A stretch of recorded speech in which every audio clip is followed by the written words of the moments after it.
नमः सर्वेभ्यः। अस्माकं समासवर्गे भवतां सर्वेषां स्वागतम्। अत्र गतिसमासस्य विषये चर्चा जायमाना अस्ति।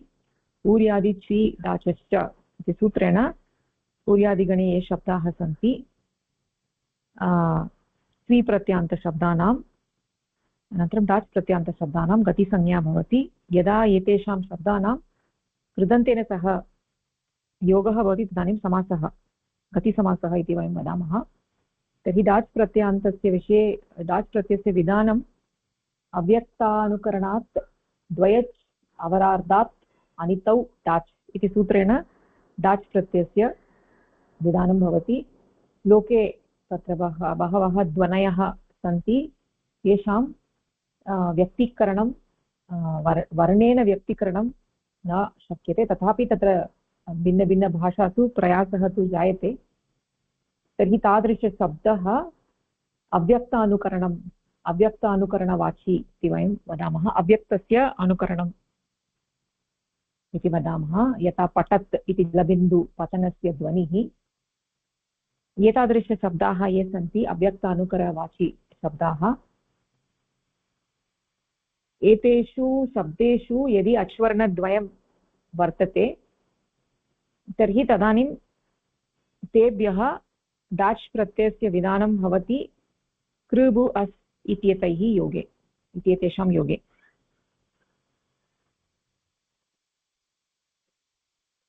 तर्हि तत्र इत्युक्ते सामान्यतया यदा डाच् प्रत्ययस्य विधानं भवति तस्मात् प्राक् एव द्वित्वं भवति। इदानीं पठत् इति शब्दः अस्ति।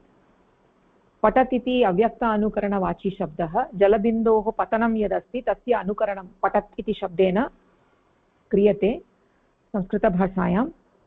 तर्हि पठत् इति शब्दे न्यूनातिन्यूनम् अच्वर्णद्वयं भवेत्। अत्र अच्वर्णद्वयं तु अस्ति पठत् इत्यत्र। तर्हि एतादृशसन्दर्भे तत्र पठत् शब्दस्य द्वित्वं भवति। डाच् प्रत्ययस्य विधानात् प्राक् द्वित्वं भवति।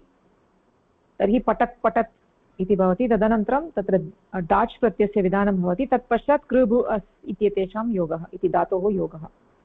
इत्युक्ते कृ भु अस् इत्यतः कृदन्तप्रातिपदिकं भवेत् इति अयं गतिसमासः वर्तते। तर्हि पठत् पठत् इति अस्ति। तदनन्तरं तत्र प्रक्रिया प्रचलति। प्रक्रियां कृत्वा पटपटाकृत्य इत्यर्थः। पटपटाकृत्य इति समासः, पटपटाकृत्य। तर्हि अत्र कुत्र अस्य सूत्रस्य कार्यं, कुत्र डाच् प्रत्ययः भवति इति चेत् तादृशशब्दाः यत्र अत् अत् इति श्रूयते, पठत् धमत् छमत् इत्यादयः शब्दाः यत्र अच्वर्णद्वयं भवति तत्र द्वित्वमपि भवति, समासः अपि भवति। तर्हि तद् अस्माभिः दृष्टम्। इदानीं तर्हि तत्र डाचि विवक्षिते द्वे बहुलम् इत्यपि अस्माभिः दृष्टं, यत् डाच् प्रत्ययस्य विधानं यदा विवक्षितः अस्ति, विधानं विवक्षितमस्ति, तदानीं तत्र अनुकरणवाची शब्दस्य द्वित्वं भवति। यथा इदानीं मया उक्तं पठत् पठत् इति। तत्र प्रथमभागे अच्वर्णद्वयं, पठत् इति भागे अच्वर्णद्वयं भवेत्। तर्हि अस्य सूत्रस्य कार्यार्थं के विषयाः आवश्यकाः इति ततः आरभ्य एकवारं पठामः। डाचि विवक्षिते द्वे बहुलम् इति गतवर्गे पठितमासीत् इति चिन्तयामि। पुनः एकवारं ततः आरभ्य एव पश्यामः। तर्हि किम् अनिमा भगिनी पठति वा? आं भगिनि। यथा पठत् इति ततः आरभ्य वा? आम्। यथा पठत् इति शब्दः जलबिन्दुपतनध्वनेः अनुकरणम् अस्ति। अधुना डाचि विवक्षिते द्वे बहुलम् इति वार्तिकेन द्वित्वं भवति। पठत् पठत् करोति। अस्मिन् पठत् इति अर्धभागे न्यूनम् अज्वर्णद्वयं वर्तते। अतः अनेन सूत्रेण तस्मात् अनुकरणवाच्यशब्दात् डाच् इति प्रत्ययः विधीयते कृ भू अस् इत्येतैः धातुभिः योगे। अस्मिन् सूत्रे द्वयच् अवरार्धात् इत्यस्य अर्थः यत् द्वित्वे कृते यः अवरार्धः शब्दः तस्मिन् द्वौ वा अधिकाः स्वराः भवेयुः इति। अनितिपरकात् इति शब्दं विहाय अव्यक्तानुकरणात् शब्दात् कृ भू अस् इत्येतैः धातुभिः योगे डाच् इति तद्धितप्रत्ययः विधीयते, यत्र ध्वनौ अकारादयः वर्णाः न व्यज्यन्ते, इत्युक्ते आर् नाट् डिस्टिङ्क्ट्लि प्रोड्यूस्ड् आर् एक्स्प्रेस्ड्, सः अव्यक्तः ध्वनिः। अव्यक्तः ध्वनेः अनुकरणम् इमिटेशन् भवति अव्यक्तानुकरणं। तस्मात् द्वयोः अचोः समाहारः द्व्यच् द्वयच् एव अवरम् अथवा न्यूनं द्व्यच् अवरं तस्मात्। न इतिः अनितिः तस्मिन् अनितौ। मण्डूकप्लुत्या अभूत तद्भावे कृभ्वस्ति योगे सम्पद्यकर्तरि च्विः इत्यस्मात् सूत्रात् कृभ्वस्ति योगे इत्यस्य अनुवृत्तिः भवति।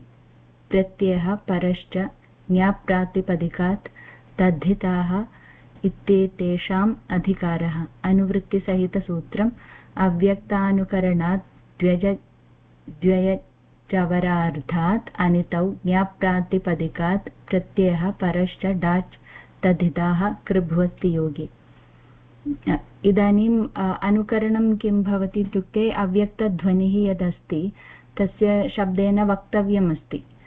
अतः संस्कृते केचन शब्दाः भवन्ति तत् ध्वनेः अनुकरणं सूचयति। यथा उदाहरणेन पठत् इति शब्दः, तत्तु जलबिन्दुपतनध्वनेः अनुकरणम् अस्ति। इदानीं वार्तिकं भवति डाचि विवक्षिते द्वे बहुलम् इति, तेन द्वित्वं भवति। पठत् पठत् इति अनुकरणशब्दः अस्ति, अतः डाच् प्रत्ययः विधीयते, तेन द्वित्वं भवति इति। तत्र सूत्रे किमुक्तम् इत्युक्ते अवरार्धः शब्दः यदस्ति तस्मिन् द्वौ वा अधिकाः स्वराः भवेयुः इति। इदानीं पठत् इति तत्र तदस्ति अवरार्धः शब्दः, इत्युक्ते पूर्वं द्वित्वं कृतं पूर्वः शब्दः अस्ति पठत्, तत्र अकारद्वयम् अस्ति, अतः स्वरद्वयम् अस्ति। अपि च इति शब्दं नास्ति तत्र, पठत् पठत् इति एव अस्ति, पठत् पठत् करोति इति, तत्र इति न, इति शब्दः नास्ति। अपि च करोति इति अस्ति, अतः कृ भू अस् इति धातुषु एव एकः धातुः तत्र भवति, कृ इति धातुः, अतः डाच् प्रत्ययः विधीयते, तत्तु तद्धितप्रत्ययः अस्ति।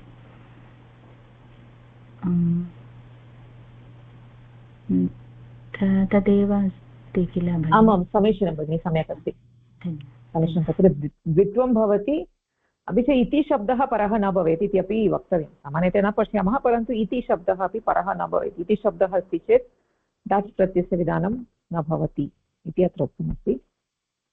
ओके, क्षम्यताम्, अवरार्थात् इत्युक्ते किम् अस्ति भगिनि? अवरः इत्युक्ते न्यूनं, न्यूनम्। अच्द्वयम् अवरम् अर्धात् इत्युक्ते अर्धभागे अच्वर्णद्वयं, न्यूनातिन्यूनम् अच्वर्णद्वयं भवेत्। ओ एवम्, अस्तु अस्तु, अवरार्थात्, अस्तु, धन्यवादः। अवरः इत्युक्ते न्यूनं, न्यूनातिन्यूनं द्वयच् अच्वर्णद्वयं भवेत् अर्धभागे, इत्युक्ते पूर्वार्धे। अस्तु, तर्हि अरुणा भगिनी अग्रे पठति वा? आं भगिनि। अस्य सूत्रस्य प्रयोगार्थं के विषयाः आवश्यकाः? प्रथमतया अव्यक्तध्वनेः अनुकरणं स्यात्, यत्र ध्वनौ अकारादयः वर्णाः न प्रकाशिताः अभिव्यक्ताः ते अव्यक्ताः ध्वनयः।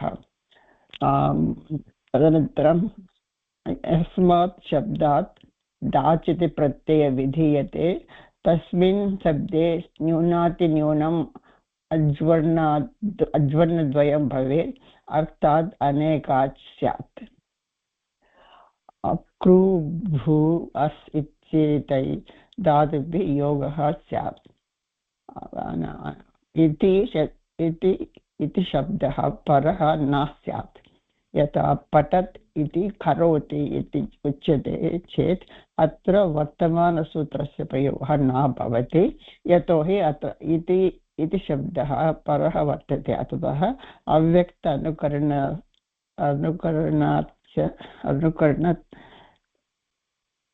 अनुकरणस्यात् इतौ अनुकरणस्य आत इतौ अव्यक्त अनुकरण इतौ अनुकरणस्यात इतौ अनुकरणस्यात् इतौ इत्यनेन सूत्रेण पठति करोति इति रूपं सिद्ध्यति अनेन सूत्रेण ध्वने अनुकरणस्य यः अत् शब्दः अत् योगः शब्दः तस्मात् इतौ पररूपम् एकादेशः स्यात् पठति पठति भवति ओके अनुकरण अव्यक्त अनुकरणात् द्वयज् औरार्ध अनितौ ज्या प्रतिपादिकत्वात् डच्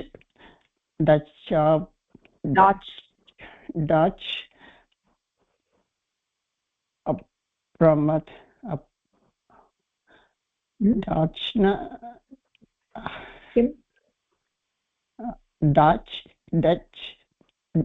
नास्ति डाच् डाच् प्रतिपादिकात् प्रत्ययः परश्च डाच् तद्धिताः could be योगे अतः सूत्र के विषयाः आवश्यकम् इति तदर्थं प्रथमतया अव्यक्तध्वनि अनुकरणं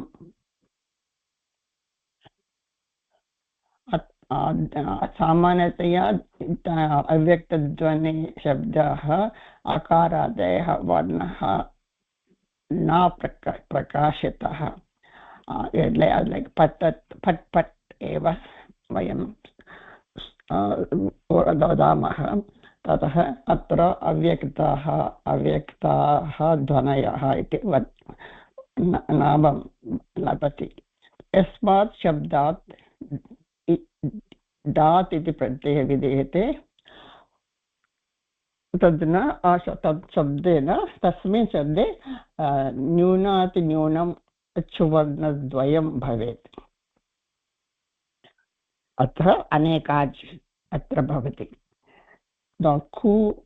कृ भू अस् इत्येतै धातुभिः योगः सामान्यः भवति इति शब्दः परः न स्यात् अत्र यतः अस्ति इति शब्दः अत्र अनुकरणवाचि अस्ति चेत् न सूत्रं प्रवर्तते पठत् इति करोति इति उच्यते अत्र वर्तमानसूत्रं प्रयोगः न भवति वर्तमानसूत्रस्य प्रयोगः न भवति तर्हि केन सूत्रेण किं भवति तत्र अव्यक्तानुकरणस्य इतौ इति सूत्रेण पठति करोति इति भवति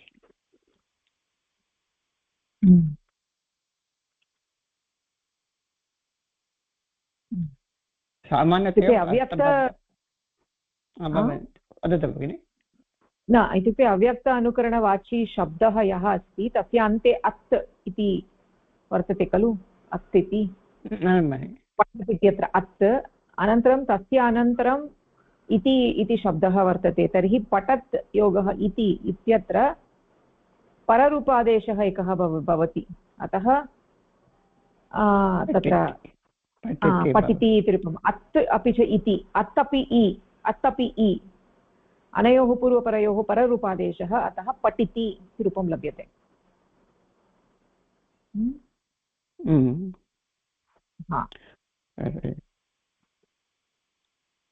वस्तुतः अत्र अव्यक्तानुकरणस्य अतः इतौ अव्यक्तानुकरणस्य अतः इतौ अत्र अतः इति पञ्चमी विभक्ति इतौ इति सप्तमी विभक्ति तर्हि पूर्वपरयोः एकः पूर्वपरयोः पररूपादेशः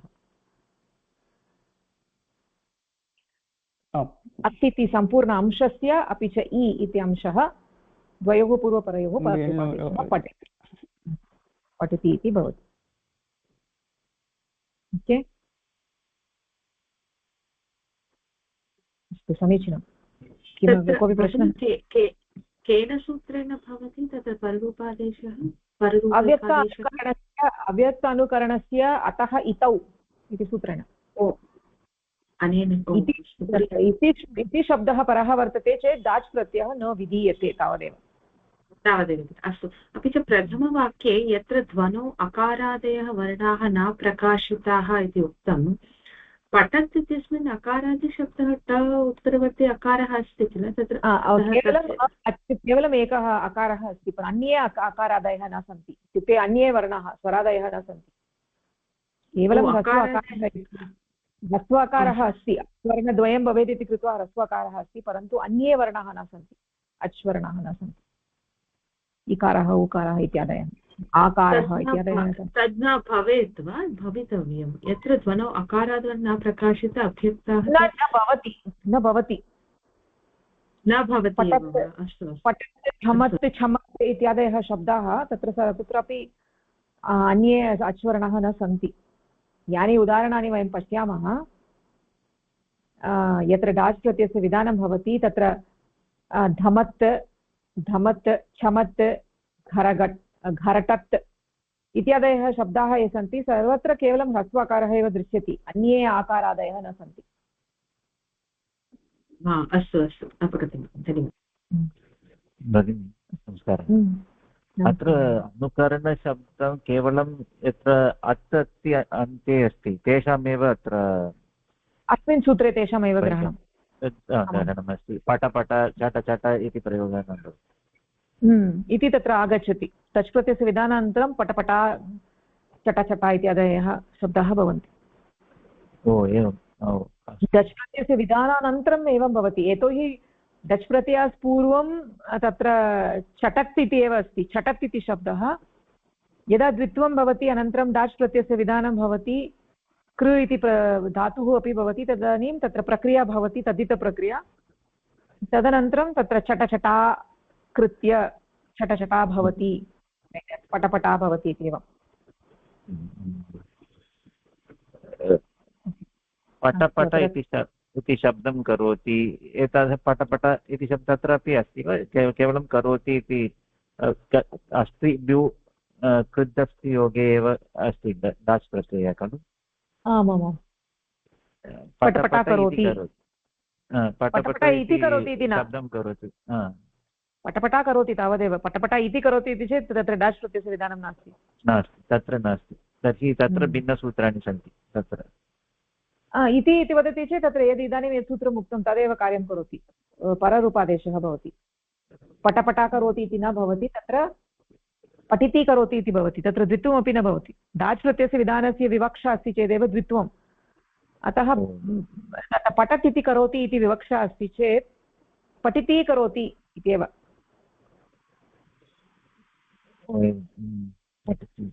पठिति करोति न तु पटपटा करोति यत्र डाच् प्रत्यये तत्र एव द्वित्वं भवति डाच् प्रत्यये अपि कृत् अस्ति योगे एव भवति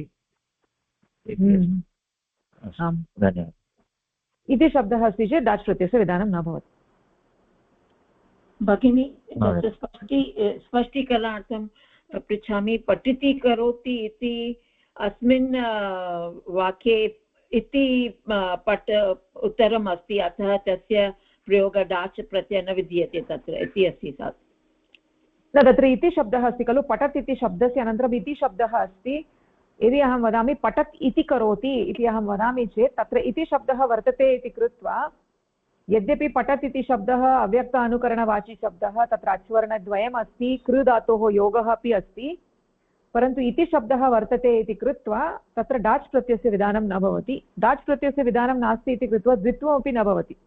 अस्तु, किन्तु सूत्रमस्य अव्यक्तानुकरणं स्यात् इतौ अनेन इति परमस्ति न भवति इति अस्ति। अव्यक्तानुकरणस्य आतौ इतौ इतौ इति तत्र इति शब्दः परः वर्तते चेत् तत्र पररूपादेशः एकः भवति। अतः पठत् इति करोति इत्यस्य स्थाने पठिति करोति इति अहं वक्तुं शक्नोमि। भगिनि मम पठत् इति करोति इति अपि अस्ति खलु? एकक्षणं, किं? क्षम्यतां भगिनि, पठत् इति करोति इति अस्ति, इति द्विवारम् अस्ति। कुत्र अस्ति उच्यते? इति तत्र इति भिन्नः, तत्र इति भिन्नवार्ता। तद् इति उच्यते इति तत्र क्लेशः नास्ति। पठत् इति करोति इति मया उच्यते। इति शब्दः अस्ति, इति शब्दः तदेव ग्रहणं, तस्यैव ग्रहणं। पठत् इत्यस्य अनन्तरम् इति, अन्यत्र इति अस्ति चेत् तद्भिन्नवार्ता। तो अत्र पट् योगात् इति पठत् इत्यस्य उत्तरम् इति अस्ति न अत्र अपि? अत्र इति अस्ति भगिनि। पठत् इति करोति इति अहं वदामि इदानीं। पठत् इति वदामि चेत् अत्र पठत् इत्यस्य अनन्तरम् इति शब्दः अस्ति इति कृत्वा डाच् प्रत्ययस्य विधानं न भवति, द्वित्वमपि न भवति। आम्, किन्तु यत् सूत्रमस्ति अव्यक्तानुकरणं स्यात् इतौ, अनेन पररूपादेशः भवति, तावदेव। पररूपादेशः यदा भवति तदानीं पठिति इति रूपं लभ्यते। पठिति करोति। अस्तु, पठत् इति इत्यस्य स्थाने पठिति। ओके। तो तकारस्य इति पश्यतु, अत्र पठत् इति अस्ति खलु। तत्र पठत् इत्यत्र यः अत् इति भागः अस्ति, अनन्तरम् इति इत्यत्र यः इ इति भागः अस्ति, तयोः पूर्वपरयोः पररूपादेशः। अतः अत् इत्यपि गच्छति, इ अपि गच्छति, द्वयोः स्थाने केवलम् इ आगच्छति। अतः पट् योगः इ, पठि योगः ति, पठिति। इति भागस्य ति अस्ति खलु, अतः पठिति। अहं केवलं तकार इति अपि अपगच्छति, पूर्ण अत् इति स्थाने इकार इति अस्तु इति अहं तकार केवलं कारण अन्तिमवर्ण तकार न एव मया उक्तं तत्र खलु। अनेन सूत्रेण ध्वनेः अनुकरणस्य यः अत् शब्दः, तस्मात् इतौ पररूपादेशः भवति। अत् शब्दः इति उक्तं खलु।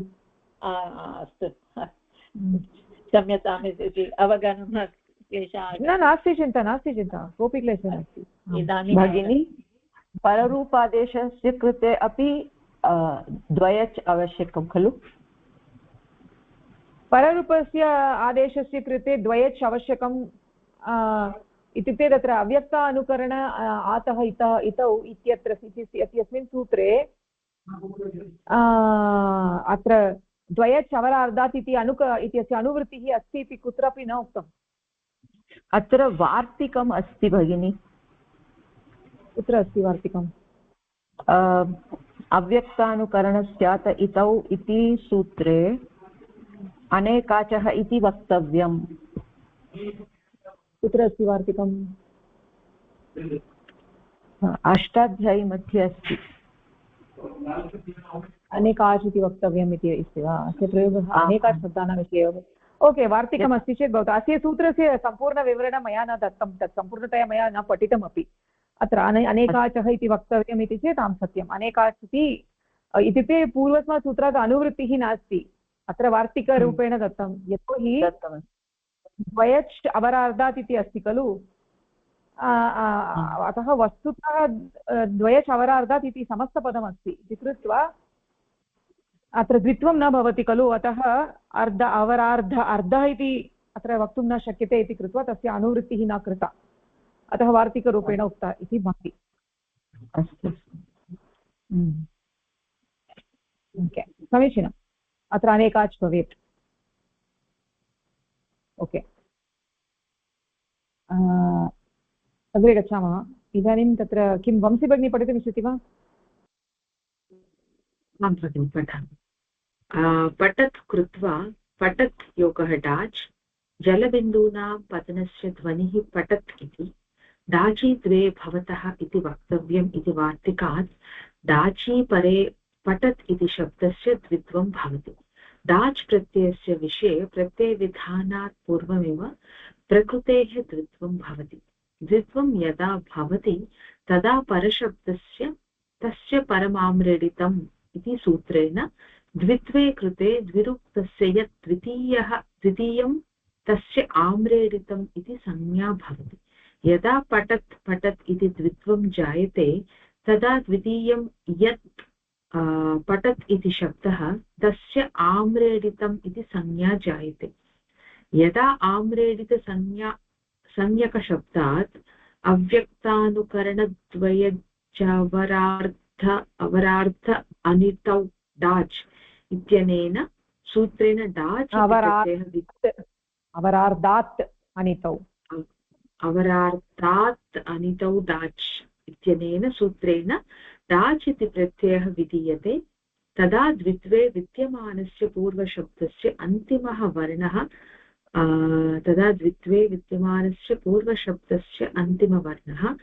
तथा च आम्रेडितसंज्ञकस्य प्रथमः वर्णः एतयोः नित्यम् आम्रेडिते डाचि इत्यनेन पररूप एकादेशः भवति। अस्तु, पठत् कृत्वा इति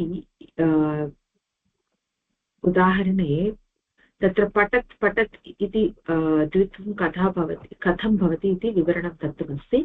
पठत् योगः डाच् इति डाच् प्रत्ययः विधानं भवति।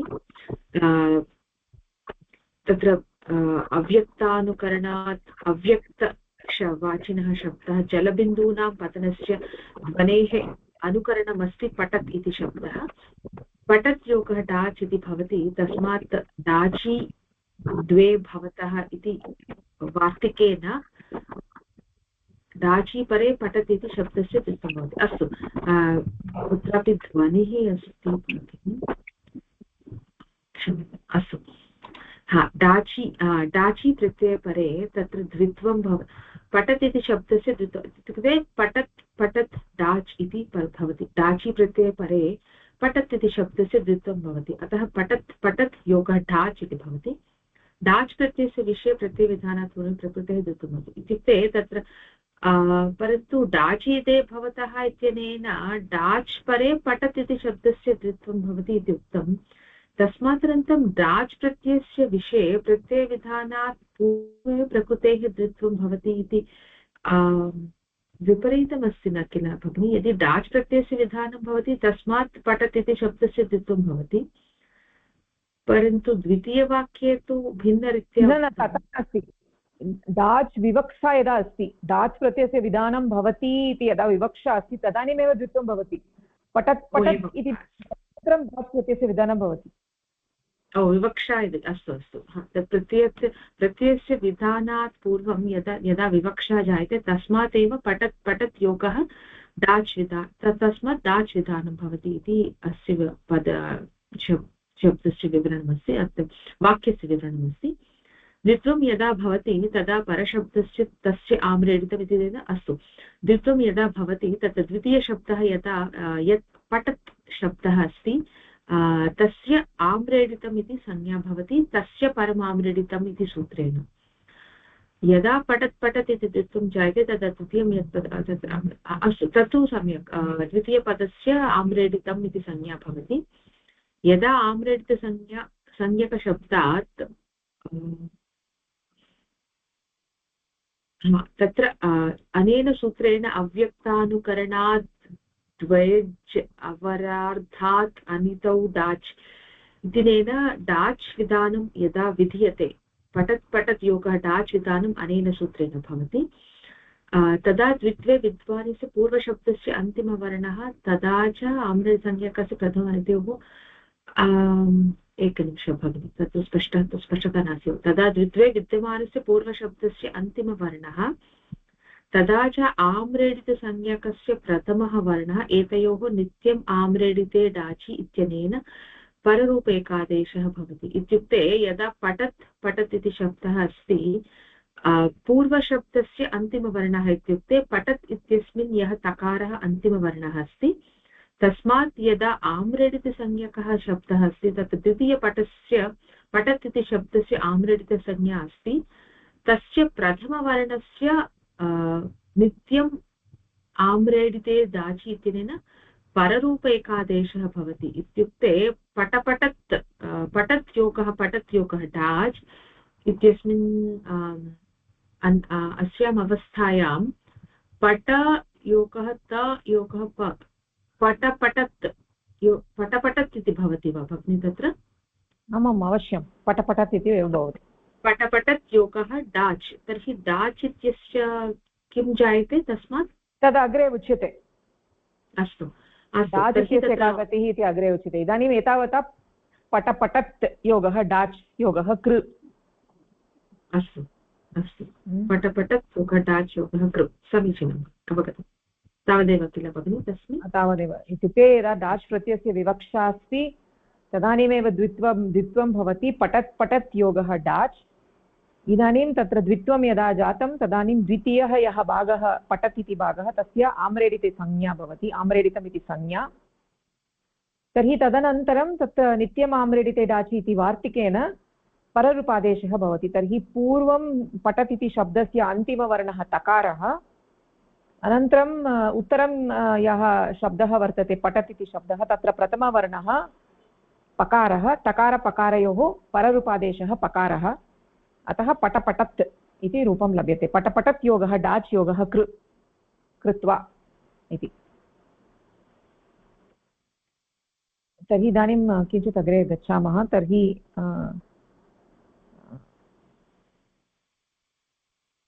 विजयलक्ष्मी भगिनी पठितुमिच्छति वा? आं भगिनि।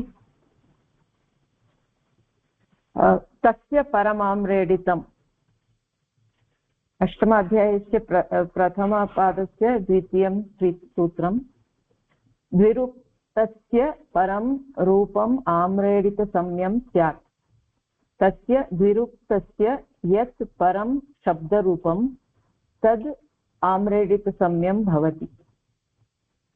तावदेव? आमाम् अग्रे पठतु। अग्रे पठामि वा? अत्र यद् अस्ति एकवारं वदतु सर्वेषां स्पष्टार्थम्। तस्य परमाम्रेडितम् इति सूत्रस्य विवरणमस्ति।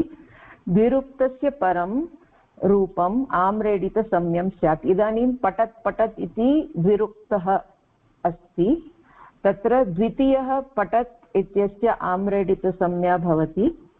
तस्य द्विरुक्तस्य यत् परं शब्दरूपं तस्य आम्रेडितसंज्ञं भवति। तावदेव द्विरुक्तस्य परशब्दस्य आम्रेडितसंज्ञा भवति। नित्यम् आम्रेडिते डाचि इति वार्तिकेन यदि अव्यक्तानुकरणवाचिशब्दस्य अन्ते स्थितात् सकारात् परम् आम्रेडितसंज्ञकः शब्दः भवति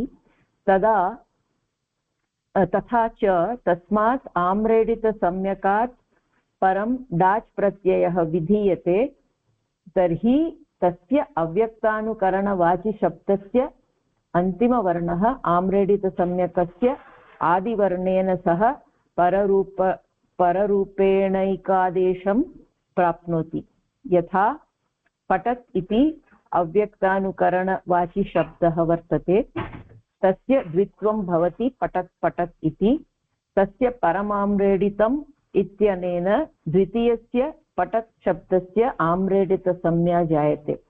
इदानीं प्रथमः यः पठत् इति शब्दः अस्ति तस्य यः तकारः तस्य च आम्रेडितस्य यः पकारः द्वयोः स्थाने एकः पररूपादेशः भवति अर्थात् पकारादेशः भवति। पट् योगः पट् त योगः प अटत् पटयोगः त पट त योगः प अटत् सकारपकारयोः स्थाने पररूप आदेशः पकारादेशः भवति। पट पठत् इति भवति। अतः नित्यमाम्रेडिते डाचि इति वार्तिकेन अव्यक्तानुकरणवाची शब्दस्य अन्ते सकारात् परं यः द्विरुक्तः अस्ति तस्य आम्रेडितसंज्ञा अस्ति तदा किं भवति इति अत्र उक्तमस्ति तस्मात् आम्रेडितसंज्ञकात् परं डाच् प्रत्यये यदा विधीयते तदा अव्यक्तानुकरणवाची शब्दस्य अन्तिमवर्णः अपि च आम्रेडितसंज्ञकस्य आदिवर्णेन सह द्वयोः पररूप एकादेशः भवति अत्र उदाहरणार्थे पठत् इति शब्दं स्वीकृतम् अस्ति पठत् इत्यस्य यदा द्विरुक्तिः भवति पठत् पठत् इति भवति इदानीं द्वितीयः पठत् इत्यस्य आम्रेडितसंज्ञा अस्ति प्रथमः पठत् इत्यस्य तकारः अपि च द्वितीयः पठत् इत्यस्य पकारः इत्यनयोः पररूप एकादेशः भूत्वा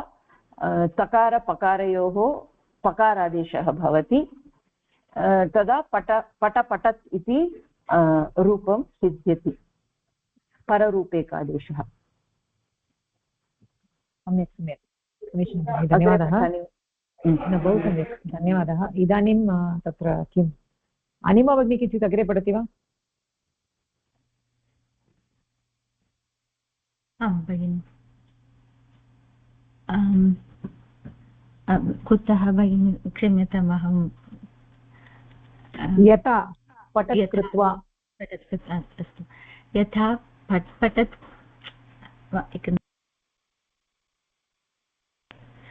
यथा पठत् कृत्वा पठत् योगः डाच् डाचि द्वे भवतः इति वक्तव्यम् इति वार्तिकात् डाचि परे पठत् इति शब्दस्य द्वित्वं भवति पठत् योगः डाच् तस्य परमाम्रेडितम् इत्यनेन द्वितीयस्य पठत् शब्दस्य आम्रेडितसंज्ञा जायते पठत् योगः डाच् प्रथमस्य पठत् शब्दस्य अन्तिमवर्णः इत्युक्ते तकारः तथा च आम्रेडितसंज्ञकस्य पठत् शब्दस्य प्रथमः वर्णः पकारः एतयोः नित्यमाम्रेडिते डाचि इत्यनेन वार्तिकेन पररूप एकादेशः पकारः विधीयते नित्यमाम्रेडिते डाचि इति वस्तुतः वार्तिकम् अस्ति न तु सूत्रं किन्तु काशिकायाम् एतत् सूत्रं सूत्ररूपेण पाठ्यते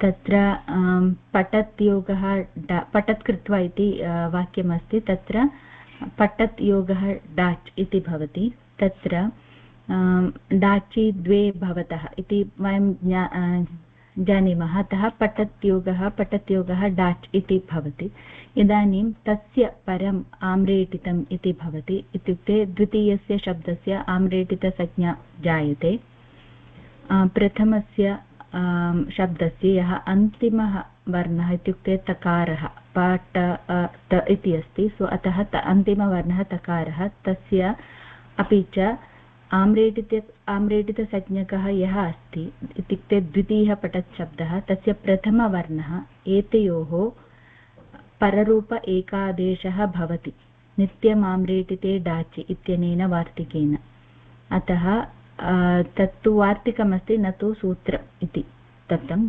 काशिकायां तु सूत्ररूपेण दत्तमस्ति इति अस्ति इत्युक्ते भाष्यकारः अपि वदति इदं तु वस्तुतः वार्तिकमस्ति न तु सूत्रं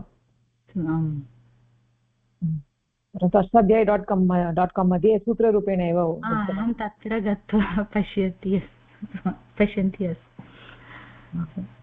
अग्रिम परिच्छेदं पठतु तथा च नित्यमाम्रेटिते डाचि इत्यनेन वार्तिकेन एकादेशः तदा एव भवति यदा पूर्वशब्दे अत् इति अन्ते विद्यते पठत् दमत् धमत् इत्यादयः शब्दाः अनुकरणवाचिनः शब्दाः सन्ति प्रायः सर्वे अनुकरणवाचिनः शब्दाः अत् इत्यनेनैव समाप्यन्ते अतः सर्वेषां विषये अस्य सूत्रस्य प्रसक्तिः विद्यते एव नित्यमाम्रेटिते डाचि इति वार्तिकं वदति यत् अव्यक्तानुकरणवाचिशब्दस्य अन्ते विद्यमानात् तकारात् परः आम्रेटितसंज्ञकः शब्दः विद्यते तथा च आम्रेटितसंज्ञकात् परः डाच् प्रत्ययः विहितः अस्ति तर्हि तस्य अव्यक्तानुकरणवाच्यशब्दस्य अन्तिमः वर्णः तथा च आम्रेटितसंज्ञकस्य आदिवर्णः इत्येतयोः पररूप एकादेशः भवति। पठत् पठत् योगः डाच् इत्यत्र प्रथमशब्दस्य अन्ते यः तकारः अपि च आम्रेडितशब्दस्य द्वितीयस्य आदौ यः पकारः अनयोः स्थाने एकः पररूपादेशः नाम पकारादेशः भवति। तर्हि पठत् योगः प योगः अटत् इति तकारपकारयोः स्थाने पकारादेशः भवति। पटपटत् योगः डाच् इति भवति। यत्पूर्वम् उक्तं तस्य उदाहरणरूपेण पुनः दत्तम्। अपि च तत्र अव्यक्त अनुकरणशब्दः सामान्यतया अत् शब्देन एव समाप्यन्ते अतः प्रायः एवमेव दृश्यते इति अतः सर्वेषां विषये अस्य सूत्रस्य प्रसक्तिः भवति। नित्यमाम्रेटिते डाचि इत्यनेन एकादेशः भवति इत्येव। तकार अपि च अन्यः यः आम्रेटितसंज्ञकस्य प्रथमवर्णः यः अस्ति तस्य एकादेशः भवति यतः आम्रेटितसंज्ञकस्य प्रथमवर्णः एव तिष्ठति तकारस्य लोपः भवति इति। अस्मिन् उदाहरणे पठत् तत्र तकारः अस्ति अन्तिमवर्णः आम्रेटितसंज्ञकः अस्ति द्वितीयः पठत् शब्दः तस्य प्रथमवर्णः अस्ति पकारः तकारपकारयोः पररूपेकादेश इत्युक्ते पकारः एव तिष्ठति तकारः गच्छति अतः पटपटत् इति भवति रूपम्। समीचीनं स्पष्टं स्यात्। इदानीम् अग्रे गच्छामः। तर्हि उषा भगिनी अग्रे पठति वा? धन्यवादः भगिनि। डाच् इति प्रत्यये डकार डकारयोः इत्संज्ञा लोपः च भवति आ इत्येव अवशिष्यते। डाच् इति प्रत्ययस्य डाच् इति प्रत्ययस्य डित्वं वर्तते इति कृत्वा तेः इत्यनेन टी लोपः भवति। पटपटत् योगः आ योगः कृ अथवा भू अथवा अस् इति कृते डकारस्य चुटु इत्यनेन इत्संज्ञा चकारस्य हलन्त्यम् इत्यनेन इत्संज्ञा भवति। तस्य लोपः इति द्वयोः इत्संज्ञकयोः लोपः भवति। पटपटत् योगः आ इत्यस्य कृते तेः इत्यनेन सूत्रेण भसंज्ञकस्य अङ्गस्य टी संज्ञकस्य डित् प्रत्यये परे लोपः भवति। अतः अत् इति टी संज्ञकस्य लोपः भवति। पटपटा इति भवति। स्मर्तव्यं यत् डाच् इति प्रत्ययः तु कृ भू अस् इत्येतैः धातुभिः योगे एव भवति इति। अस्तु। पटपटा कृत्य इति प्रातिपदिकं भवति। अधुना सुबुत्पत्तिः भवति। ल्यबन्तः अव्ययसंज्ञकः इति कृत्वा अव्ययात् आप्सुपः इत्यनेन सुप्रत्ययस्य लुक् भवति।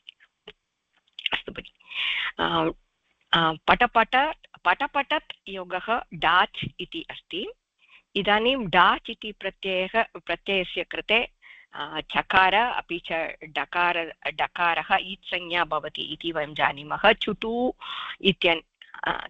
इत्यनेन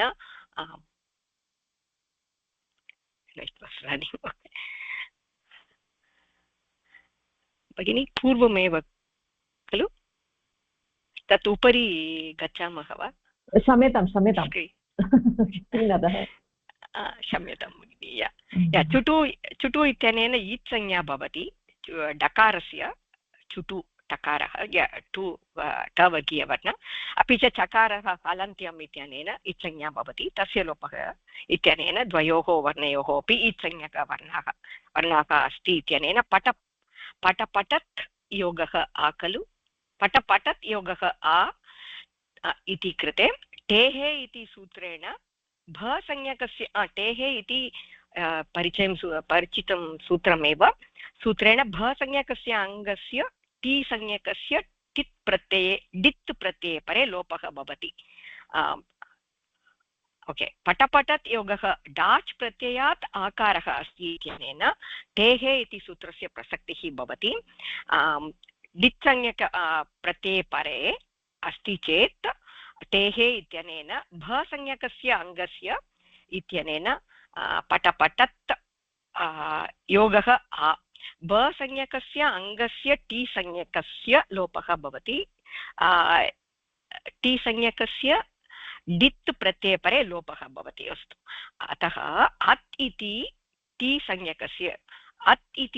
संज्ञकस्य लोपः भवति पटपटत् इत्यस्य कृते पटपट् इदानीमेव जायते पटपट् इदानीं जायते टी संज्ञकस्य लोपः अनन्तरं पटपट् योगः पटपटा इति भवति टी संज्ञक अचोन्त्यादि टी सो पटपटत् इति अत्र भसंज्ञकस्य अङ्गस्य भसंज्ञा अस्ति पटपटत् योगः भसंज्ञा यतोहि परः अस्ति तदेव भसंज्ञा खलु भसंज्ञकस्य अङ्गस्य टी संज्ञक अन्तिम अच् भसंज्ञकः इत्युक्ते किम् भसंज्ञक सुप्रत्ययात् आरभ्य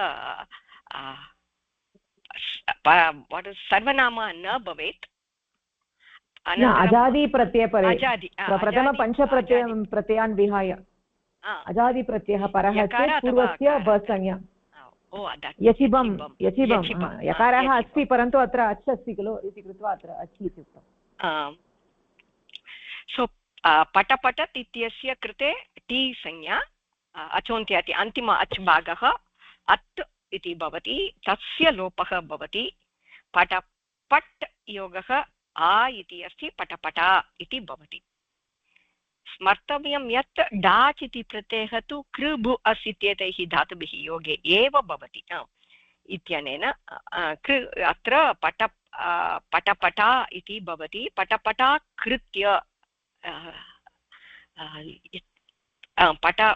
पटपटा कृत्य इति प्रातिपदिकं भवति प्रातिपदिकम् अस्ति इत्यनेन सुबुत्पत्तिः अपि अस्ति सुबुत्पत्ति ल्यबन्तः इत्यनेन अव्ययसंज्ञक अस्ति इति कृत्वा अव्ययात् आप्सुपः इत्यनेन सुप्रत्ययस्य लुक् भवति पटपटा इत्येव भवति सर्वासु विभक्तिषु पटपटा इति भवति पटपटा कृत्य पटत् कृत्वा पठत् इति शब्दं कृत्वा इति चेत् पटपटा कृत्य ओके समीचीनम् इत्युक्ते तत्र पटपटा इति शब्दः डाच् प्रत्ययान्तशब्दः इति कृत्वा उर्यादि च्वि डाचश्च इत्यनेन तस्य निपातसंज्ञा अनन्तरम् अव्ययसंज्ञा अपि भवति पटपटा इति अव्ययम् अस्ति कृत्य इति पदं ल्यबन्तं तदपि अव्ययमस्ति तर्हि पदद्वयमपि अव्ययम् अतः सम्पूर्णं पदं पटपटा कृत्य इति पदमपि अव्ययम् इति कृत्वा अव्ययात् आप्सुपः इत्यस्य कार्यम् वृष्टिः पटपटा कृत्य पतति इति वा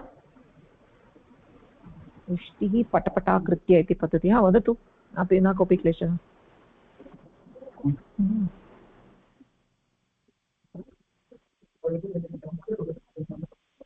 पटपटा इति कृत्य पठति इति न उक्तवती खलु न पटपटा कृत्य पतति पटपटा कृत्य इति समस्तपदं खलु गतिसमासः पटपटा कृत्य इति गतिसमासः यथा वयं सूत्रे दृष्टवन्तः अनुवाचिक अव्यक्त अनुवाचीकरणवाची शब्द प्रथमं यत् अस्ति घटीवादनम् इति टिक् टिक् करोति तो अत्र टिक् टिक् इत्यस्य प्रसक्तिः नास्ति अस्मिन् नास्ति एव एकः एव अच्वर्णः अस्ति खलु अतः नास्ति प्रसक्तिः तो केवलम् अकार अत् इति भवेत् तत्र एव कार्यं भवति अन्य अच्वर्णः न भवेयुः आमामाम् अच्वर्णः न भवेयुः अस्तु भवती एव पठतु अत्र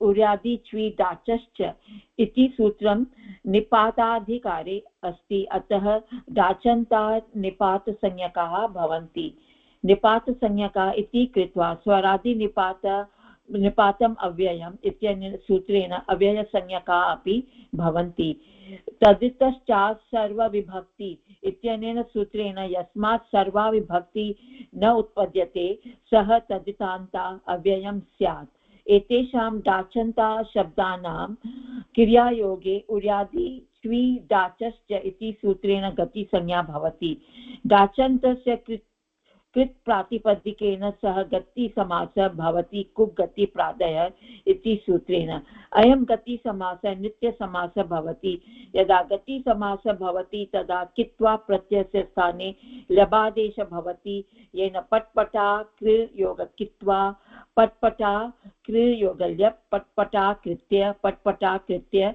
इति भवति अधुना सुप् उत्पत्ति भवति ल्यबन्त अव्ययसंज्ञक इति कृत्वा अव्ययात् आप् सुप् इत्यनेन सुप् प्रत्ययस्य लुक् भवति इदानीं कथम् अव्ययसंज्ञा भवति सुप् उत्पत्ति इत्यस्य लुक् भवति इति प्रक्रिया दत्तम् अस्ति उर्यादि च्वी डाचश्च इति सूत्रेण वयं जानीमः निपात अधिकारे अस्ति इति सूत्रं तत्र निपातसंज्ञा अस्ति स्वरादि निपात स्वरादिनिपातम् अव्ययम् इति सूत्रेण अव्ययसंज्ञा अपि भवति अन्यत् सूत्रमस्ति तदितश्चात् सर्वविभक्ति इत्यनेन सूत्रेण यत्र सर्वविभक्ति अस्ति तत्र तदितान्त ये प्रत्ययाः सन्ति तेषाम् अव्ययसंज्ञा अपि भवति तो उर्यादि च्वी डाचश्च इति सूत्रेण गतिसंज्ञा अपि वयं जानीमः आगच्छति यत्र डाच् प्रत्ययः विधीयते तो डाच् प्रत्ययः इति तदित प्रत्ययः अस्ति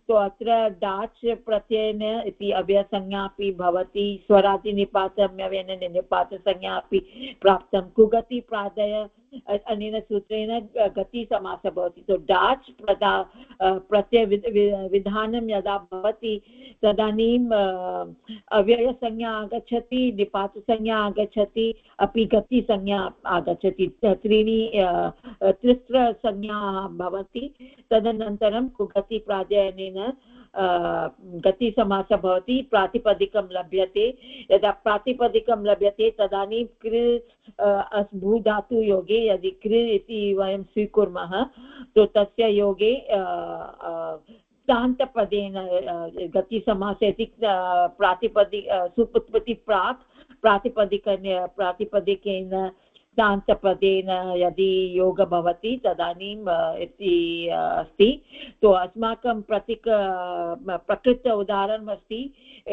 यत् पट्पटा वयं पठत् इति जलबिन्दु पतनम् इति यत् तस्य अनुकरणवाची पदमस्ति पठत् तस्मात् वयं डाची विवक्षायां द्वे इति वातिकेन पठत् इति आगच्छति तदानीं पठत् यद् द्वितीयमस्ति तस्य आम्रेडित संज्ञा भवति तदानीं तस्य परम प्राडिते तस्य परम आम्रेडितम् अनेन अत् इत्यस्य लोपः भवति तो पूर्वपरमनेन पररूपम् आदेशः भवति तो पट्पठत् इति वयं दृष्टवन्तः तदनन्तरं डाच् प्रत्ययविधानम् अनेन पट्पटा आगच्छति तदनन्तरं कृयोगे कृत्वा इति अस्ति तान्तप्रत्ययं तो पट्पटा क्रिययोगे कित्वा तो तदनन्तरं वयं जानीमः यद् कित्वा तस्य आदौ गतिसंज्ञा अस्ति समासे नै ल्यप् आदेशः भवति तो कित्वा इत्यस्य ल्यप् आदेशः अभवत् तो पट्पटा योग कृत् योग ल्यप कृत्य इति भवति तो पट्पटा कृत्य इति गतिसमासः भवति इदानीम् इत्यस्य अव्ययसंज्ञा तत्र वस्तुतः कृ धातुः खलु कृ धातुः योगः ल्यप् तत्र तुगागमः अपि भवति ह्रस्वस्य पिति कृति हस्तस्य पिति कृति तुकनेन आम् तो तत्र कृत्य इति अभवत् तो पट्पटा कृत्य इति प्रातिपदिकसंज्ञा भवति किन्तु इति अपि ल्यप् इति अव्ययम् अस्ति तो तस्य अव्ययसंज्ञा अस्ति अव्ययात् आप् सुप् अनेन सुप् लुक् भवति तो पट्पटा कृत्य इति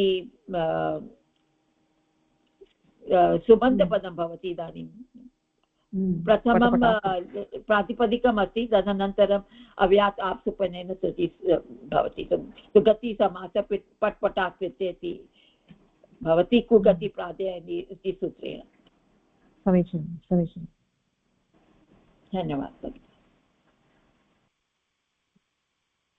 भगिनी तत्र अस्य सूत्रस्य कार्यं किमस्ति तथितस्य सर्वविभक्तिः यतोहि अव्ययसंज्ञा प्राप्नोति किल स्वरादिनिपातम् अव्ययम् इत्यनेन आमाम् इति अस्ति अत्र किं वक्तव्यम् इति चेत् तद्धितप्रकरणे अपि एतादृशम् एकं सूत्रमस्ति यत्र सर्वाः विभक्तयः न भवन्ति तत्र तु तादृशतद्धितान्तानाम् अपि अव्ययसंज्ञा भवति इति तदर्थं तत्र दत्तमस्ति अत्र तु अव्ययसंज्ञा तु स्वरादिनिपातम् अव्ययम् इत्यनेन एव प्राप्तं परन्तु तद्धिताधिकारे अपि तादृशसूत्रमस्ति यत्र सर्वाः विभक्तयः न भवन्ति तत्र अव्ययसंज्ञा भवति सर्वाः विभक्तयः न उत्पद्यते इत्युक्ते तत्र सुबुत्पत्ति न भवति वा किम् अस्ति तत् न मया न अवगतं भगिनि तत्र इत्युक्ते केवलं प्रथमाविभक्ति एव भवति अन्ये विभक्तयः न भवन्ति अस्तु अस्तु अस्तु अवगतम् अतः तत्र अस्य सूत्रस्य कार्यं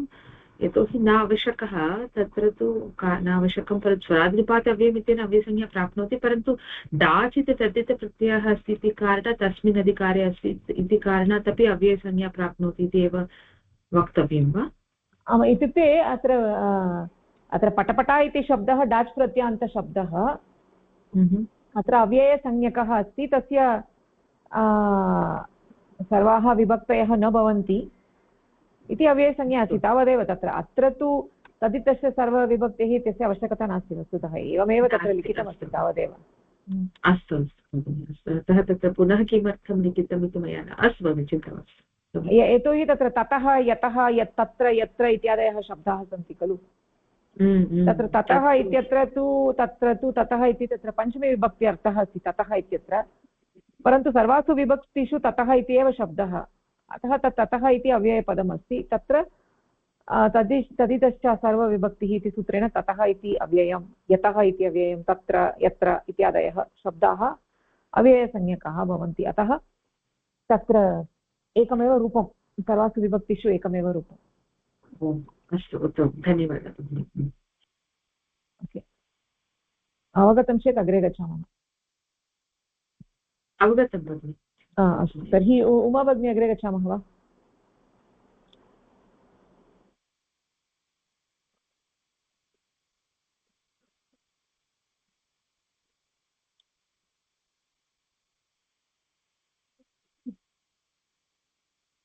अस्ति वा उमा भगिनी पठति वा अस्मि पठामि पठतु उच्चैः पठतु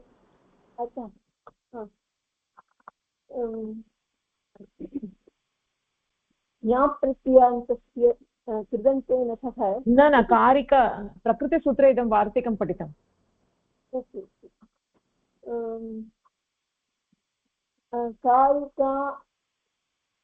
कारिका शब्दस्य उपसंज्ञानं वार्तिकं कारिका इति शब्दस्य अपि गतिसंज्ञा भवति यथा कारिकां कृत्वा तो कारिकां कृतं कारिकृत्यन्ते अन्यानि कानिचन उदाहरणानि अत्र किम् अस्ति इति एकवारं वदतु तदनन्तरम् अग्रे गच्छतु ओके कारिका इति शब्दस्य विवरणं वार्तिकेन अत्र दत्तं कारिका इति शब्दस्य गतिसंज्ञा भवति इत्युक्ते कारिका वस्तुतः ऊर्यादिच्विदाचश्च इत्यत्र कारिका इति शब्दः नास्ति तर्हि कारिकाशब्दस्य गतिसंज्ञा केनापि सूत्रेण न भवति परन्तु कारिकाशब्दस्यापि गतिसमासः इष्यते अत्र डाच् प्रत्ययान्तेन न कोऽपि सम्बन्धः कारिका इति शब्दः यदा तस्य कृभु अस् इत्येतैः योगः यदा भवति तदानीं कारिकाशब्दस्य गतिसंज्ञा भवति अतः कारिकां कृत्वा कारिकाकृत्य इति रूपं लभ्यते कारिकाकृत्य कारिकाकृत्य इति अपि समासः अस्ति गतिसमासः भगिनी तत्र कारिकारिका इति टङ्कनदोषः वा कुत्र कारिकारिका वार्तिकं स्थूलाक्षरे कारिकारिका मुद्रणदोषम् अवश्यम् अस्तु अस्तु अवश्यम् अवश्यं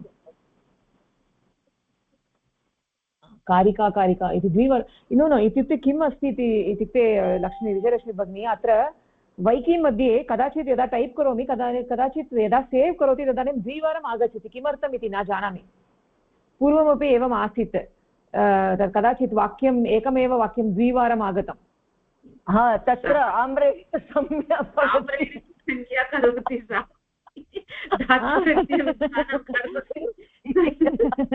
पटपटा शब्दः यदा भवति कीस्ट्रोक् इत्यस्य कारिकारिका न अहं न जानामि मया द्विवारं न टङ्कनं न कृतं तथापि तत्र द्विवारम् अस्ति अहं चिन्तयामि तत्र तदपि अवगतं भवत्याः पाठः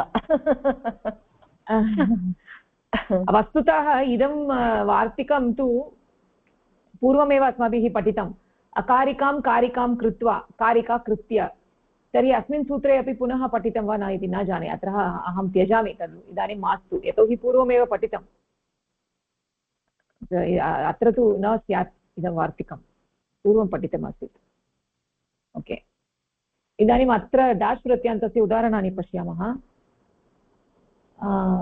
किम् उमा भगिनी पठतु डाश् प्रत्ययस्य अन्यानि कानिचन उदाहरणानि धमक् धमक् करोति धमधमा करोति एवमेव धमधमा भवति धमधमा स्यात् सौण्ड् आफ् ब्लोविङ्ग् द ट्रम्पेट् दमत् दमत् करोति अत्र तु धमत् दमत् करोति इत्यत्र तु समासः नास्ति अत्र वयं पश्यामः दमदमा करोति इति तत्र तिङन्तमस्ति दमदमा इति दाजन्तशब्दः समासः न जातः अत्र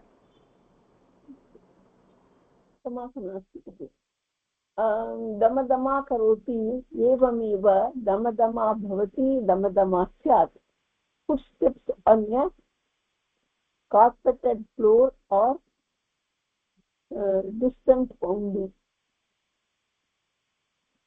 धमक धमक करोति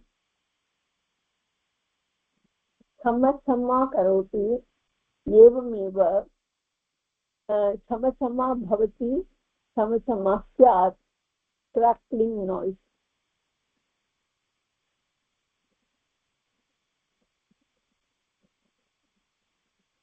घरटत् घरटत् करोति घरट घरटा करोति एवमेव घर घरट घरटा भवति घर घरट घरटा स्यात् a cart moving over stones or a grinding machine in motion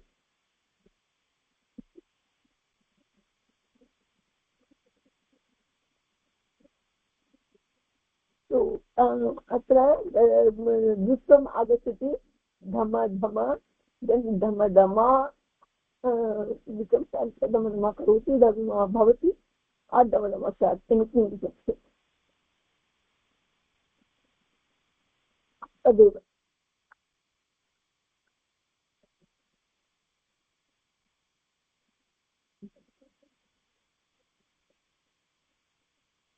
भगिनी समीचीनम् इति अत्र समस्तपदानि न सन्ति इदानीं समस्तपदानि वयं पश्यामः सुभदा भगिनी अग्रे स्वीकरोति वा आं भगिनी नमस्कारः नमस्कारः तत्र द्वितीयम् उदाहरणं दमत् दमत् करोति इति दमदम उदाहरणानि तत् पठामि इदानीं समस्तपदानि अग्रे अस्तु पटपटा इति शब्दं कृत्वा पटपटा कृत्य इति अस्ति पटपटा इति शब्दः कृत ओके पटपटा कृत्य इति अस्ति अत्र तु यदा वयं दृष्टवन्तः प्रथमं तु पटं पठत् कृत्वा इति अस्ति पठत् कृत्वा अत्र पठत् योगः डाच् इति भवति डाचि द्वे भवतः इत्यनेन द्वित्वं भवति पठत् पठत् योगः डाच् इति भवति तस्य परमाम्रेडितम् इत्यनेन द्वितीयस्य पठत् इति शब्दस्य आम्रेडित संज्ञा भवति तस्मात् अनन्तरं पररूप एकादेशः भवति पठत् इत्यस्य तकारस्य द्वितीयस्य पकारस्य पठत् इत्यस्य पकारस्य अतः पटपठत् इति भवति तर्हि पटपठत् इत्यस्य पटपठत् योगः डाच् इति भवति तत्र डाच् इत्यस्य अनुबन्धलोपे आ इति अवशिष्यते तर्हि पटपठत् योगः आ तत्र डाच् इति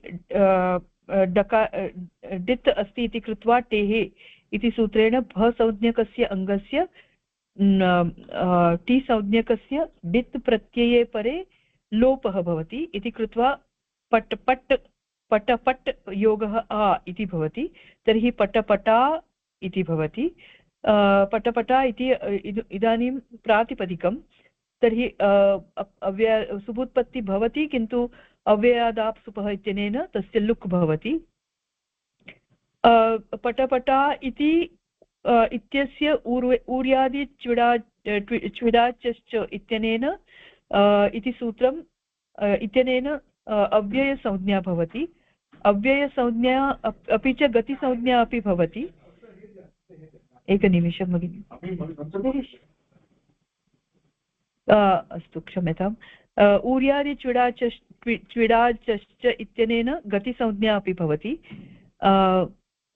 कुगतिप्रादयः इत्यनेन गतिसमासः अपि भवति अत्र पटपटा योगः कृत्य इति अस्ति तत्र पटपटा योगः कृ योगः क्त्वा इति अस्ति परन्तु क्त्वा इत्यस्य ल्यप् इति आदेशः भवति पटपटा योगः कृ योगः ल्यप् पटपटा योगः कृत्य इति भवति यतोहि तत्र ह्रस्वस्य पिति कृति तुक् इत्यनेन तुगागमः भवति अतः कृत्य इति भवति पटपटा कृत्य इति भवति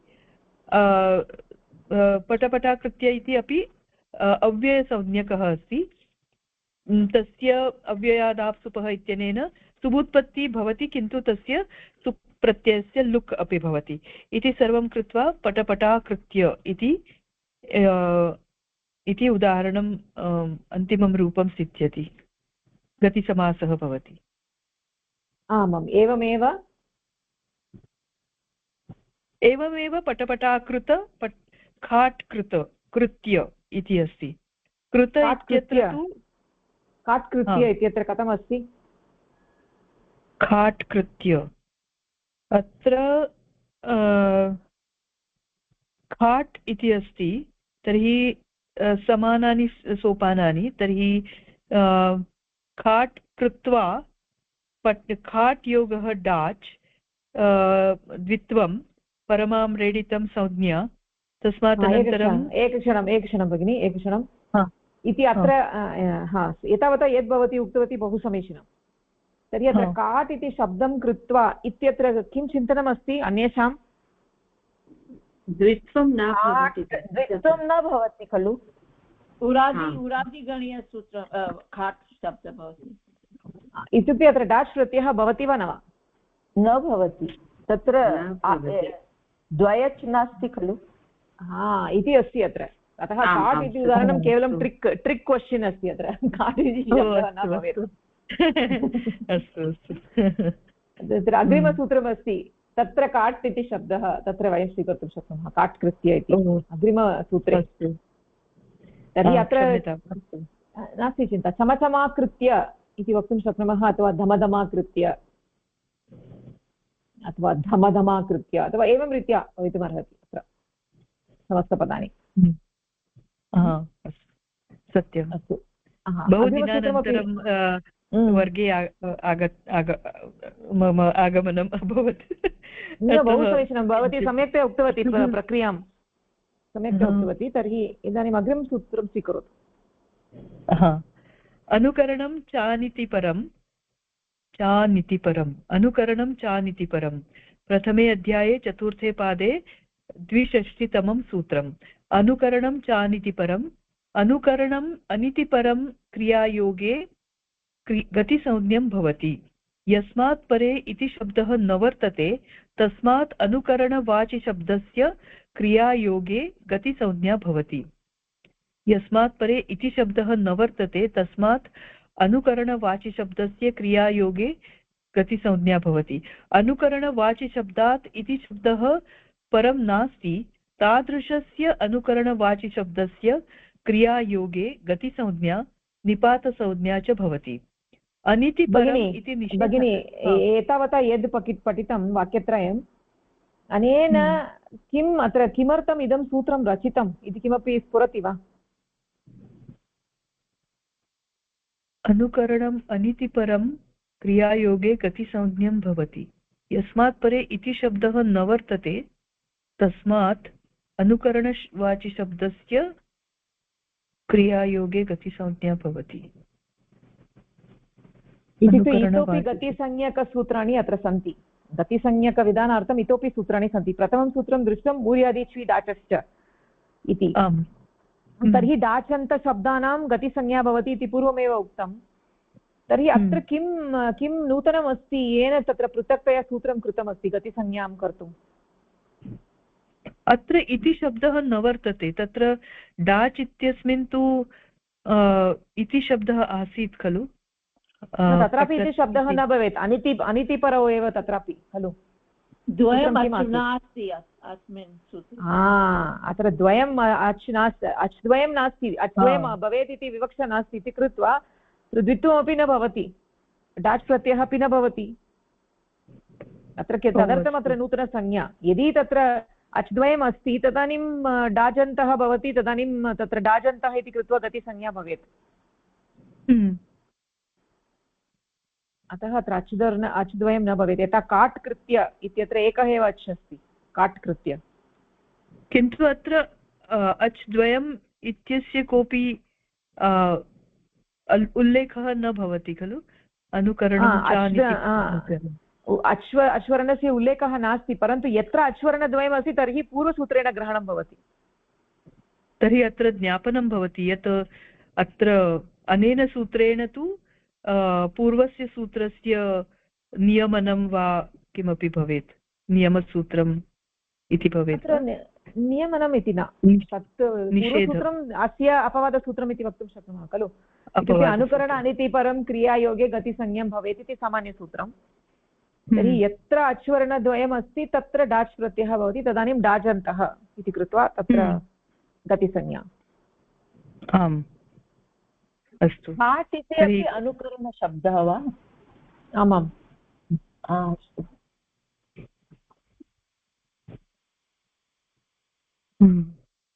अस्तु भगिनि, अवगतम्। अग्रे पठतु, अग्रे पठतु। अहं प्रयत्नं करोमि भगिनि, यतोहि अहं बहु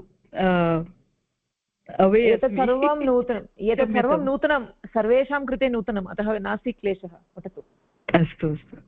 तर्हि पुनः एकवारं पठामि। अनुकरणं चानितिपरम् अनुकरणम् अनितिपरं क्रियायोगे गतिसंज्ञं भवति। यस्मात् परे इति शब्दः न वर्तते तस्मात् अनुकरणवाचिशब्दस्य क्रियायोगे गतिसंज्ञा भवति। अनुकरणवाचिशब्दात् इति शब्दः परं नास्ति तादृशस्य अनुकरणशब्दस्य क्रियायोगे गतिसंज्ञा निपातसंज्ञा च भवति। अनितिपरम् इति निषेधात्मकं वर्तते। निपातसंज्ञा वर्तते इति कारणेन स्वरादिनिपातमव्ययम् इत्यनेन अव्ययसंज्ञा भवति। गतिसंज्ञा जायते इति कृत्वा अस्य कृदन्तेन सह गतिसमासः भवति कुगतिप्रादयः इत्यनेन सूत्रेण। अत्र गतिसमासः नित्यसमासः भवति, अपि च क्त्वा प्रत्ययस्य स्थाने ल्यबादेशः भवति। यथा खाट्कृत्य खाट्कृतं। खाट् इति कश्चन ध्वनिः, तस्य अनुकरणं क्रियते। य इति शब्दः परं यस्य तद् इति परं, न इति परम् अनितिपरं बहुव्रीहिगर्भ नयतत्पुरुषसमासः नयतत्पुरुषः। अनुकरणं प्रथमान्तं चाव्ययं च अव्ययम् अनितिपरं प्रथमान्तम्। उपसर्गाः क्रियायोगे इत्यस्मात् सूत्रात् क्रियायोगे इत्यस्य अनुवृत्तिः, गतिश्च इत्यस्मात् सूत्रात् गतिः इत्यस्य अनुवृत्तिः, प्राग्रीश्वरन्निपाताः इत्यस्य अधिकारः वर्तते इत्यतः गतिसंज्ञा निपातसंज्ञा च इत्यनयोः समुच्चयः भवति। अनुवृत्तिसहितसूत्रम् अनुकरणं च अनितिपरं क्रियायोगे गतिः निपाताः। तर्हि अत्र अनुकरणम् अनितिपरं क्रियायोगे गतिसंज्ञं भवति। यस्य यथा भवत्या उक्तं तत्र एकः एव अच्वर्णः अस्ति इति तस्य ज्ञापनं भवति। तर्हि तादृशस्य अनुकरणवाचि शब्दस्य परं यदा इति शब्दः न वर्तते तदा, अपि च यदा तस्य क्रियायाः सह योगः भवति तर्हि तस्य गतिसंज्ञा भवति। तर्हि अपि च तस्य निपातसंज्ञा अपि भवति। निपातसंज्ञा अस्ति, अतः अव्ययसंज्ञा अपि भवति स्वरादिनिपातम् अव्ययम् इत्यनेन। तर्हि संज्ञात्रयम् अत्र भवति। यस्य अच् एकः एव अच् अस्ति, अपि च अनुकरणवाचि शब्दः अस्ति, परन्तु इति शब्दः परं नास्ति। इति निमित्तानि यदा पूरितानि तदा तस्य यदा क्रियायोगः भवति तर्हि तस्य गतिसंज्ञा भवति, निपातसंज्ञा भवति, अव्ययसंज्ञा अपि भवति इति संज्ञात्रयं भवति। गतिसंज्ञा जायते अतः कृदन्तं भवति। कृदन्तं भवति अतः कृदन्तेन सह गतिसमासः भवति। कृदन्तेन नाम प्रातिपदिकसंज्ञा भवति। प्रातिपदिकेन सह गतिसमासः भवति कुगतिप्रादयः इत्यनेन। गतिसमासः नित्यसमासः अपि भवति, अपि च क्त्वा प्रत्ययस्य स्थाने ल्यबादेशः भवति। गतिसमासः अत्र नित्यसमासः, तस्य पृथक् विग्रहः न वर्तते। तर्हि गतिसमासः अपि अस्ति, नित्यसमासः अपि अस्ति। क्त्वा प्रत्ययस्य स्थाने ल्यबादेशः भवति, अतः खाट् इति एकः अच् अस्ति, एकाच् शब्दः भवति खाट् इति। तत्र इति शब्दः परं न वर्तते, परन्तु खाट् कृत्य इति तत्र अपि च खाट् कृतम् इत्यस्य निष्पत्तिः भवति। तत्र डाच् इति प्रत्ययः इति सर्वं न भवति, परन्तु केवलं खाट् कृत्य अत्र द्वित्वमपि न दृश्यते, केवलं एकवारम् एव खाट् इति अस्ति। तर्हि या प्रक्रिया डाच् प्रत्यये अथवा द्व्यच् प्रत्ययस्य द्व्यजन्तस्य भवति, तत् अत्र न दृश्यते, द्वित्वम् इत्यत्र न दृश्यते। अतः खाट् कृत्य खाट् कृतम् इति भवति। अपि च खाट् इति किम् इति चेत् सः कश्चन ध्वनिः इति भवति। तस्य अनुकरणम् अत्र अपेक्षितमस्ति। इति शब्दः अत्र परं नास्ति, अतः अनिति इति अस्ति। अनितिपरम् इति शब्दः भवति। अत्र बहुव्रीहिगर्भ नयतत्पुरुषः समासः भवति। अत्र अनुकरणं सूत्रं पश्यामश्चेत् अनुकरणम् इति प्रथमान्तमस्ति। च अव्ययम् अनितिपरं प्रथमान्तम् इति भवति। अनुकरणं प्रथमान्तं च अव्ययं, च इति अव्ययम्, अनितिपरम् इति प्रथमान्तं। तर्हि अनितिपरम् अनुकरणम् इति अत्र विशेषणविशेष्यभावः इति दृश्यते। उपसर्गाः क्रियायोगे इत्यनेन इत्यस्य अनुवृत्तिः भवति क्रियायोगे, उपसर्गाः क्रियायोगे। अतः गतिश्च इत्यस्मात् गतिः इत्यस्य अनुवृत्तिः, प्राग्रीश्वरनिपाताः इत्यस्य अधिकारः इति सर्वं कृत्वा गतिसंज्ञा निपातसंज्ञा इत्यनयोः समुच्चयः भवति। अत्र वयं दृष्टवन्तः गतिसंज्ञा, निपातसंज्ञा अपि च अव्ययसंज्ञा इति संज्ञात्रयम् अत्र भवति। तयोः तेषाम् अत्र समुच्चयः अत्र दृश्यते। अतः अनुवृत्तिसहितसूत्रं भवति अनुकरणं च अनितिपरं क्रियायोगे गतिः निपाताः इति। अत्र क्रियायोगे गतिसंज्ञा भवति, निपातसंज्ञा अपि भवति, अव्ययसंज्ञा अपि भवति इति सर्वं विवरणं भवति। बहु समीचीनं भगिनि। अत्र एकमेव वक्तुम् इच्छामि, अत्र अस्मिन् सूत्रे अव्यक्त अनुकरणं नास्ति, केवलम् अनुकरणं। केनचित् उक्तं तस्य अनुकरणं तावदेव। तत् पूर्वस्मिन् सूत्रे अव्यक्तस्य अनुकरणम्, अत्र तथा नास्ति। अतः द्वयोः तादृशसम्बन्धः वस्तुतः नास्ति। तत्र तु पूर्वस्मिन् डाच् प्रत्ययस्य विधानार्थम् अव्यक्तस्य अनुकरणं भवेत्, अच्वर्णद्वयं च सर्वम् अस्ति। अत्र तु अव्यक्तस्य अनुकरणम् इति किमपि नास्ति। अत्र नूतनमेव सूत्रं, यत्र अहं किमपि वदामि तस्य अनुकरणं भवती करोति चेत् तदानीं किं भवति, तदानीमपि तत्र गतिसंज्ञा भवितुम् अर्हति। यदा काट् इति केनचित् उक्तं तर्हि तस्य अनुकरणम् अन्यः पुरुषः अनुकरणं करोति, काट् इति सः अपि वदति, तदानीम् अनुकरणं वर्तते।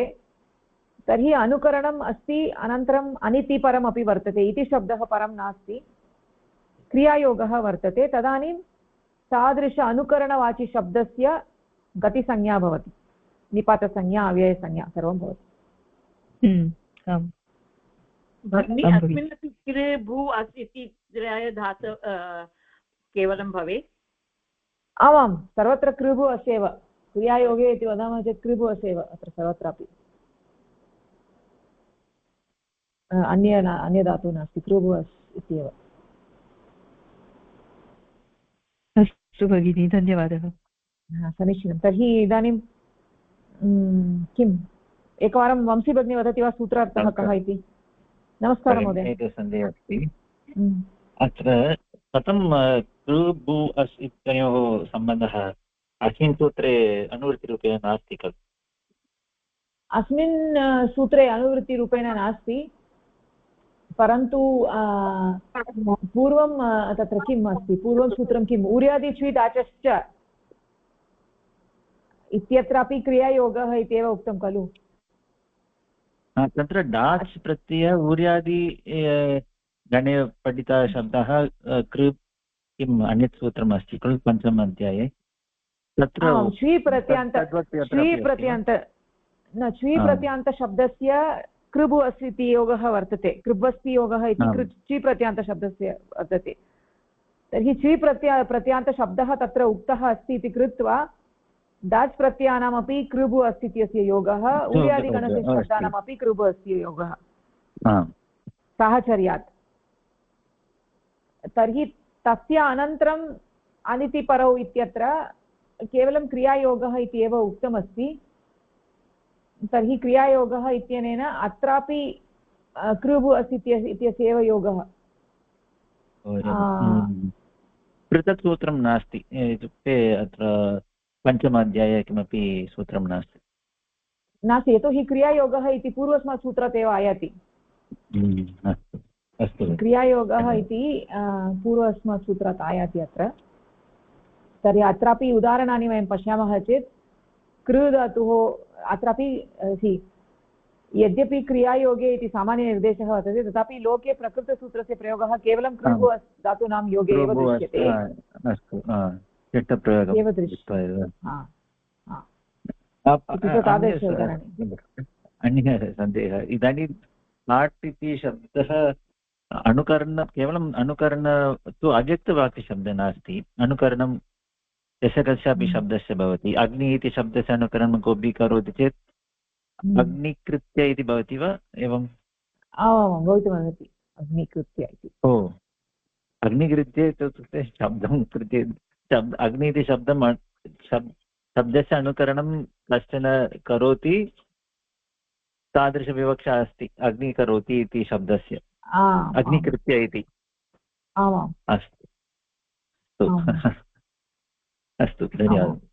तावदेव अत्र तत्र दत्तमस्ति। अन्यत् किमपि तत्र निमित्तं किमपि नास्ति, केवलम् अनुकरणशब्दः।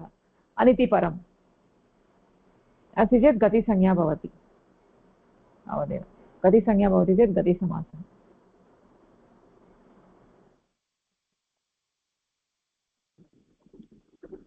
अवगतं भगिनि, धन्यवादः। तावदेव अत्र अस्ति। अस्तु, अत्र कोऽपि प्रश्नः अस्ति वा अस्मिन् सूत्रे? यः कोऽपि अनुकरणवाची शब्दः भवेत्, केनचित् उक्तं तस्य अनुकरणम् अन्यः करोति तर्हि अनुकरणवाची शब्दः, तस्य अनन्तरम् इति शब्दः न भवेत्, तदानीम् अनुकरणवाची शब्दस्य गतिसंज्ञा भवति। गतिसंज्ञा भवति चेत् कृब्वस्तियोगे गतिसमासः भवति। भगिनी केवलम् एकः शब्दः भवेत्? किं शब्द एकैः भवेत्? यदा अनुकरणं वयं कुर्मः किमपि यथा भवती वदति अहं तस्य अनुकरणं करोमि पूर्ववाक्यस्य इति नास्ति। शब्दः इति एव उक्तं खलु, अनुकरणवाची शब्दः एकः शब्दः एव।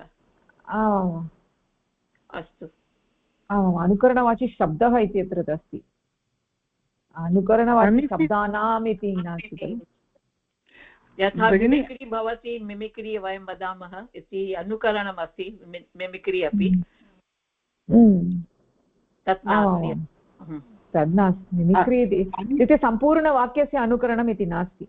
इत्युक्ते अहं बहु किमपि वदामि तस्य अनुकरणं भवती करोति चेत् सम्पूर्णस्य गतिसंज्ञा भवति इति तादृशविवक्षा नास्ति इति भाति अत्र।